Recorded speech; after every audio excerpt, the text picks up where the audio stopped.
Every console generation leaves its legacy. The PlayStation 1, N64, and Sega Saturn introduced us to 3D graphics, 3D texture map polygons, CD-ROMs with CD quality sound, as well as full motion video, which was straight out of a movie. The PlayStation 3 and Xbox 360 generation introduced us to HD graphics, and the Nintendo Wii introduced us to motion controls. This generation, however, we see the creation of a brand new gaming genre that seems to be setting the world on fire. The rise of the Battle Royale. Hundreds of millions of players have played these games in the past few years. Tens of millions of players still play every month across all platforms.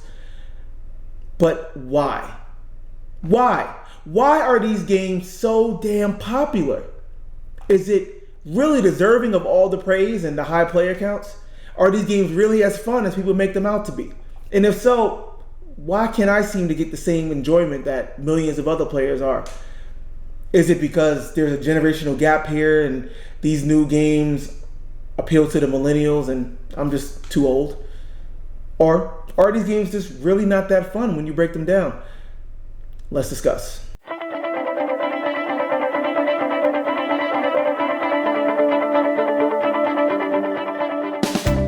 So, Battle Royale games. Let's go back to where it really started in terms of the craze. 2017, a little known game called PlayerUnknown Battleground releases as an early access beta program in March of that year, 2017. And that's really kind of the origins of the Battle Royale craze as we know it. It eventually kind of came out as a full release in December of 2017 of that year. Tens of millions of players had tried it, played it, and it kind of set the groundwork for, the rest of the Battle Royale games, not the least of which was the next one to release, which is a little known game called Fortnite. Again, from Epic Games, the makers of Gears of War, Unreal Tournament in the past, the Unreal Engine, of course, already a huge company within gaming, but they released this game, Fortnite, man, initially September 2017 as an early access, and then, now, as we know today, Fortnite is a household name. Everyone knows Fortnite. As of March 2019, 250 million people have played Fortnite. The flagship game for Battle Royales to this day has pretty much been, for the most part, since it released in 2017, so almost 2 years going now. Let's kind of do a quick history lesson on Fortnite, because a lot of people don't realize Fortnite actually has a very interesting history. So the Fortnite Battle Royale game that everyone knows and loves today is not even the original Fortnite game, right? The original Fortnite game from Epic Games was actually a co-op kind of horde mode type of game. Think Call of Duty Zombies mode. It was called Fortnite Saves the World. And in E3 2017, there was a story cinematic trailer for it. They were pushing the characters, right, and had dialogue, and it was just like, it was still cartoony with the style and the graphics, but you were in this world, this city, and it was like these zombies that would kind of come in and attack your base, so you had to build up your base and stuff like that and try to survive. I think it was 4-player co-op or something. Fortnite Save the World is still around. You still can play it. It was meant to be a free-to-play, but apparently you have to actually pay money to try it. And it actually is still in early access because once Fortnite Battle Royale took off the way it did, it really transformed Epic as a whole, as a company. And they put all of their resources into supporting that game because they had to. When you got 200 million, 250 million people out there, at least regularly, easily 10, 20, 30 million people out there playing your game, it takes a lot to support it and to keep it fresh, because with a free-to-play game, you still want to make money, you want to keep players involved, so you have to constantly be updating the game, constantly be delivering fresh content. But there have been some other challengers as well. February of 2019, earlier this year, a game called Apex Legends came out from EA and Respawn, who's the maker of the Titanfall games. And the game initially had a huge following and a huge uptick. 2.5 million players downloaded it and played it within the first 24 hours. By the first week, it was 25 million, and by the first month, it was 50 million. Now, it had a really fast burn, but it fizzled out just as fast, unfortunately, which happens a lot. So today, I mean, there was a point where everyone was like, yeah, Apex is the next big thing, and it actually had overtaken Fortnite in terms of the number of active players for a bit, but now it's fallen quite a bit back. People still play the game, but it's nowhere near its peak, and it's well behind the leaders in the space like Fortnite and PUBG now. But that happens a bit because these Battle Royale games use what's called a free-to-play model. And a free-to-play model is exactly what it sounds like. The game is free to play. You can just go to your platform of choice and download the game on PlayStation, Xbox, mobile, or PC, and no charge, no nothing. Now once you download the game, you have a limited set of the content, right? You don't have the full set of content. So it may be just one map, it may be a handful of characters that you can choose, or limited set of guns, or at least skins and stuff like that. And once you get the game for free, the game incentivizes you to spend money to buy additional content. So once you're in the game, you spend money to get new skins, to get new weapons, or to get new whatever, and that's how the developer and the publisher make their money off of these games. When you have because it's free to play, the barrier of entry is so low, it becomes an impulse thing. People just download it just to try it, even just as a quick demo, and so that's more of the meaningful figure there. When Fortnite says 250 million, or even Apex said 50 million people downloaded it, sure, there's a lot of people that just download it just to try it, like myself. And might have played it for a few minutes, half an hour, maybe an hour, and that's it, right? And they never play it again. So the average person actually spends about $58, they say, in Fortnite, and that's kind of important because $58 is really, really close to the price of a brand new kind of AAA game, right? Which is typically $59.99. So essentially, the average user spends the cost of a brand new game in Fortnite, right? So despite it being free to play, it's winds up being as if they spent $60 to buy a brand new, right? Now, of course, if the game was had a charge of $60 out the gate, the barrier to entry would be a lot higher. You would get nowhere near 250 million people, not even close. But it's still interesting nonetheless. So, people spend, there have been reports of people spending upwards of $1,000 in Fortnite, right? So, there's no limit to what they can spend.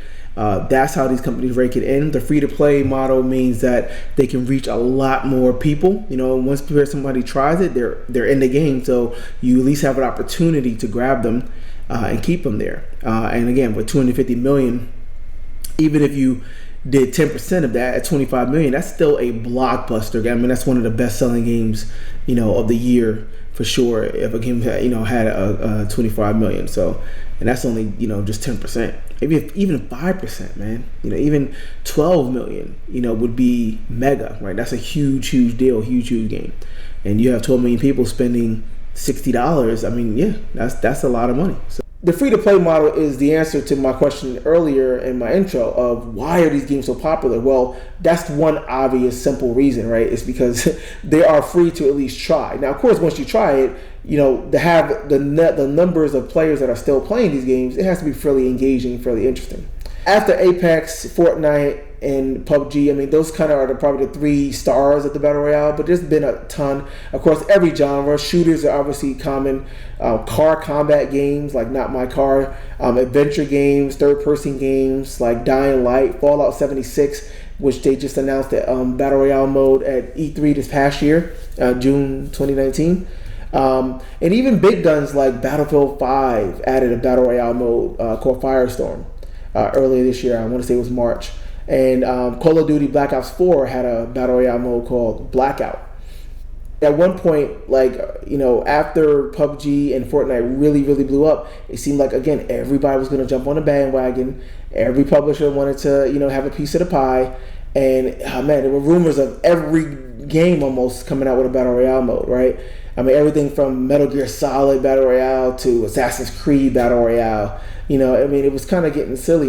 And, you know, I almost was expecting Miyamoto himself, creator of Mario, to give us that infamous N64 Mario 100 demo, and made that a Battle Royale game, right? You have 100 Marios running around, in the Sunshine City from Mario Sunshine or something, and, you know, just call it a day. Now, that's not こんな感じですね。見頃かも結構なってますね。当然アニメーションやお互いの衝突処理もしてます。 Hopefully Nintendo don't get any ideas. Hopefully no one from Nintendo hears this. Please, no ideas.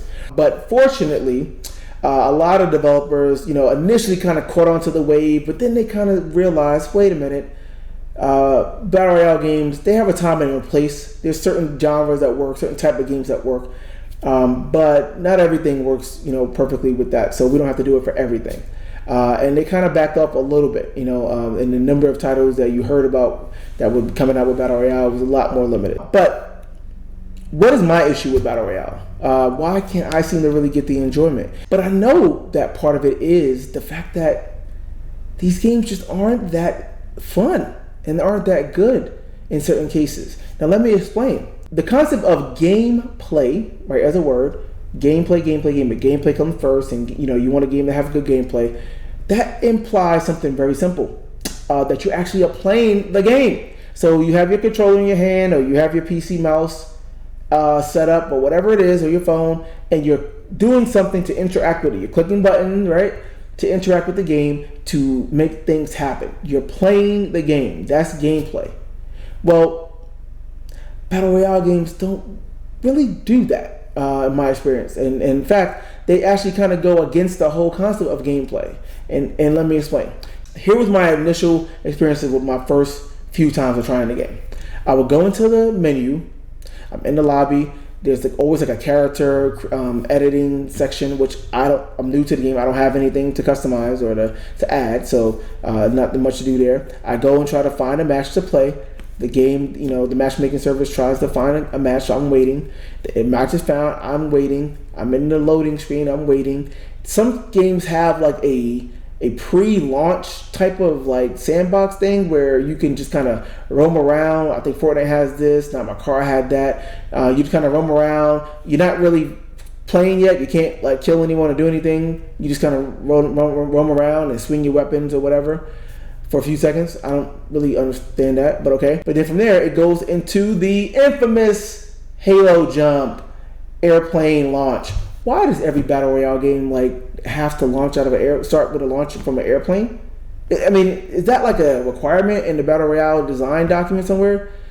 Even games like Not My Car, which are vehicles, why are they getting shot out from an airplane? Like, I mean, come on, guys. Can we just mix it up a little bit? Can we just have some vehicles just, I don't know, everyone just kind of coming to the map on a ship, like a little Titanic or something like that, or from underground we just kind of like, you know, burrow on the ground and all come up or something. Let's just mix it up. I mean, it made sense with PUBG because, you know, they were doing Halo jumps in a way, you know, for your military, but everything does not have to have that. Fortnite obviously has their airplane jump and whatever.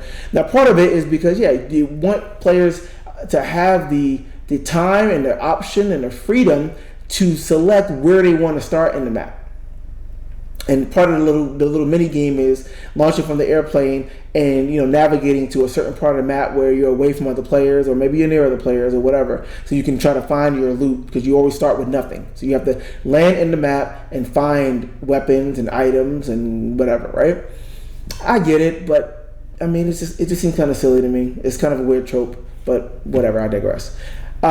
So yeah, get to the airplane launch, the Halo launch. I jump out the plane. That whole sequence usually takes about 30 seconds or so to land. I don't know where I'm going. I don't really know the map. I just try to find a look around and try to get away from some people, but I don't really know the map.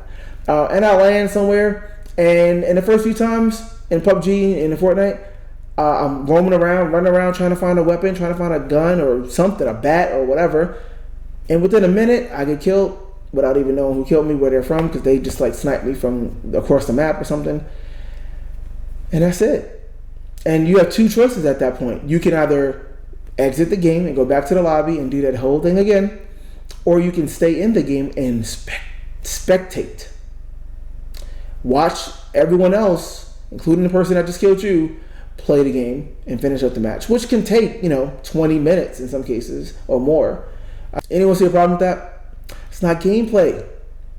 Like literally, how much time was I actually playing the game? I literally went in the map, and in some cases, seriously, no, I'm not exaggerating here. I played for a minute of actual gameplay. I don't even get a chance to get a feel for the game. I don't even get a chance to get a feel for the controls. I don't have a chance to learn the game too much in that regard. Now I can just watch other people play and say, okay, yeah, I'm gonna try again, which I did a couple of times, and yeah, I got a little longer, but generally speaking, it was like 5 minutes. The only other option is like to try to run away and stay away from people as much as possible and try to survive longer. But guess what? That's not gameplay either. All right, I've seen people do that, and I try to do that. Like, just run away, hide out, and let the player count dwindle down from 100 to 60 to 40, right? But I'm not playing. I'm not doing anything. I'm literally just running, hiding out a building or something like that. And then when someone finally does find me for my one firefight, bam, I'm dead. That's not gameplay. It literally is the opposite of gameplay. In the course of like that first half an hour of playing those games, seriously, I probably actually played the game for maybe 8 minutes, 10 minutes, maybe of that time. The rest of it was waiting for the game to load, waiting for the game to find a match, waiting for the Halo drop or whatever, waiting, but not playing. Maybe that's why I don't like Battle Royale games. Now, some people might just say, well, yeah, you just suck. You need to spend more time to get better. But, maybe that's true. I'm not denying that. But again, the nature of the game and the way that the learning curve is so steep, I don't have a chance to practice, to get good at the game. And I don't have time to do that. I'm at a different place in my life with gaming now, man. I'm married with kids and a full-time job.